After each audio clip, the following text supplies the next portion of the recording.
Brilliance Audio presents the abridged recording of Tom Clancy Presents Act of Valor by Dick Couch and George Galderisi, performed by Stephen Weber. Lieutenant Rourke Engel stood with his hands on the back of his head while Chief Dave Nolan moved around behind him, systematically running hands over his body, checking each fastening, pulling here and tugging there. Nolan finished with the main chute and stepped again to Engel's front, lifting the reserve with a jerk to check that it was securely attached to the torso harness. He cinched up the crotch straps with a violent jerk.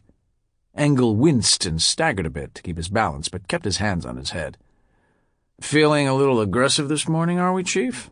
"Hey, boss, just trying to keep your personal equipment intact in case you have a bad opening. You know," he continued with a grin, "I did tell Jackie that I'd look out for you. That means having your back in a firefight as well as protecting your cods in case you're upside down when your chute opens. You just may need them in the future." Engel started to say something, then refrained. Nolan slapped him on the helmet, stepped back, and put his hands to his own helmet. Engel returned the grin, then began a jumpmaster inspection of Nolan. Engel was methodical and thorough, but not all that gentle. It was a game between them, but in the process of the game, they inspected each other thoroughly. Once finished with Nolan, Engel then began to work down one stick of 7 parachutists, Nolan the other.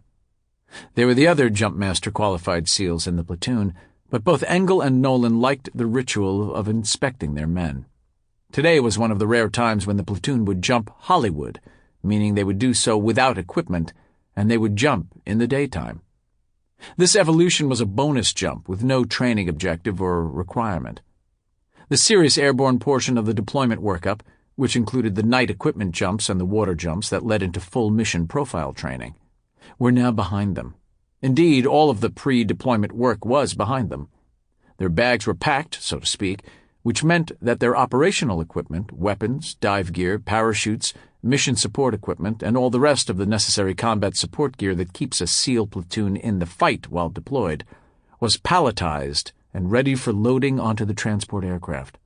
The Bandito Platoon was ready for war. Rourke Engel was the platoon officer, and Dave Nolan was the platoon chief, or senior enlisted SEAL. They were the leaders for Delta Platoon, SEAL Team 7. The Bandito nickname had come about years ago during one of the... Sample complete. Ready to continue?